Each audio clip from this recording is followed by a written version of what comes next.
Right, we're here at Meadowbank for the last time this season, last time in the National League this season as well. We're Dorking Wanderers manager Marc White. Mark, what are your thoughts going into today? Obviously, this is going to be the last interview we do. General summation of the season and everything. Yeah, we won't do one after the game, not today. We'll just go and have a drink, eh? Yeah. Listen, I mean, just incredible journey. Incredible journey for all of us, the club staff, the volunteers, obviously the supporters. It's been an incredible 2 years. I think it's best, you know, the feeling around the place is best summed up by just simply saying that we're gutted, everybody. And I mean all of us, the fans, everybody, aren't we? We're just all fucking gutted. But we've you know, we're a very small club, and if it was about building our profile, winning fangs, growing our attendances, we've grown our average attendance by probably 800-900 whilst losing most weeks, you know. So the support we've generated, the friends we've won all over the country has been phenomenal. I think sometimes it might take another 5 or 6 years before we, you know, pinch ourselves and realise the enormity of what we've done. Mm-hmm. To get those two promotions, Bostik Prem, National South, so close together, and then be propelled into that division, or this division. So, look, we've loved every minute of it. I think I'll say the National League, they run a good league. Yeah. They do run a really good league. They really do, and that's been really noticed by me. Privileged to be part of, isn't it? Yeah, I think it's important to, you know, Yeah. the National League had a rocky period. Then Mark Ives and Jack Pearce, you know, got involved, and decision making and everything's been a lot better.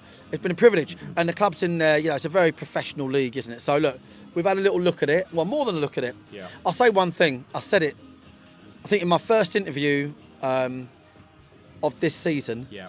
I said that having reflected on it in the summer, 16th last year was a massive overachievement. Yeah.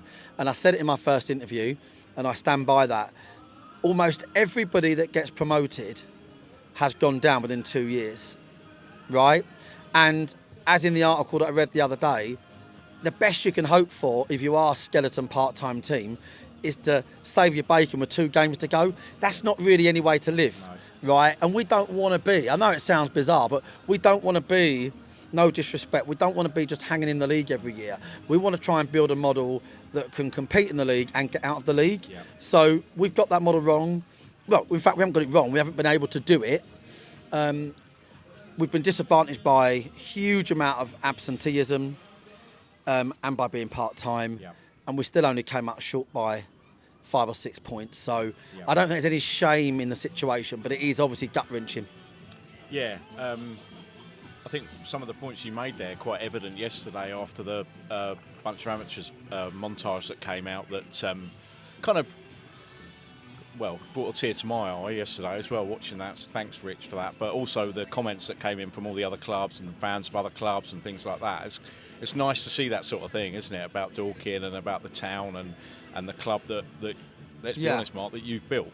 Well, the thing is that football fans are kept in the dark, aren't they? In general, you know, football fans are like the, you know, pay your money, buy your hot dog, have a beer, support us whether we win or lose, and no one sort of talks to you. You don't really know what's going on. But obviously with us, it's heart on sleeve. It's everyone sees what we do, and you know, there's a clear kind of a like for that, and there's a clear where people like that. So yeah, I'm very proud of everybody at the club.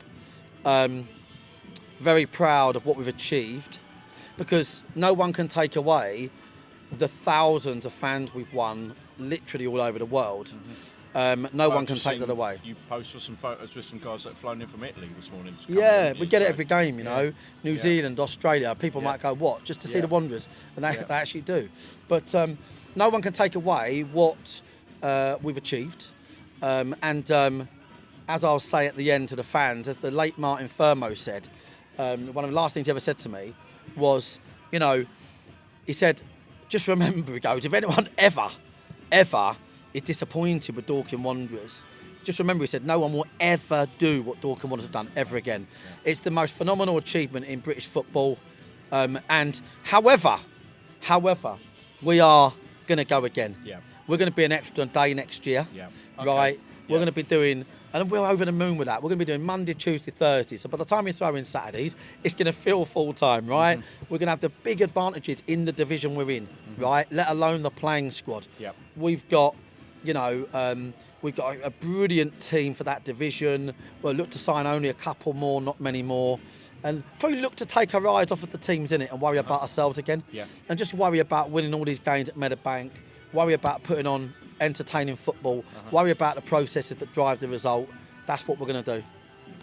Okay, thanks, Mark. We'll be back. And just on today then, was it difficult to pick a side to put out today? Is that still got injuries and things sort of lurking around that not really prepared to kind of put people through that last game? Or are we going to see a few farewells today perhaps as well, inevitably?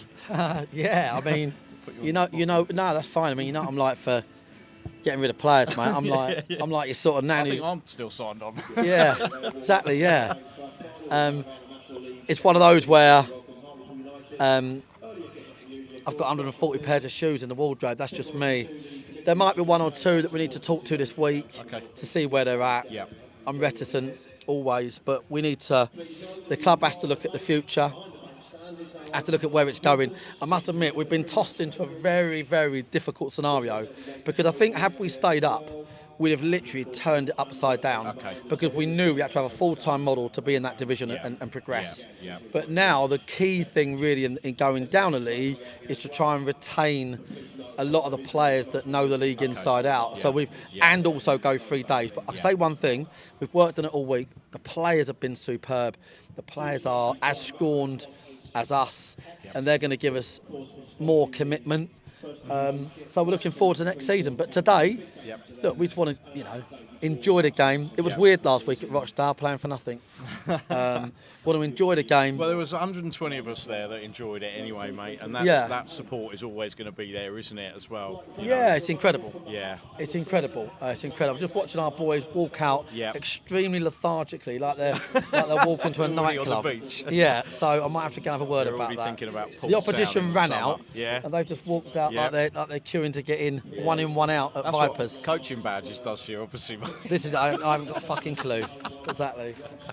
Cheers, mate. Cheers for your support, James. Thank you, mate. You're welcome. And just a word on the Hartlepool fans. Obviously, 12:15 kick-off. Nothing to play for.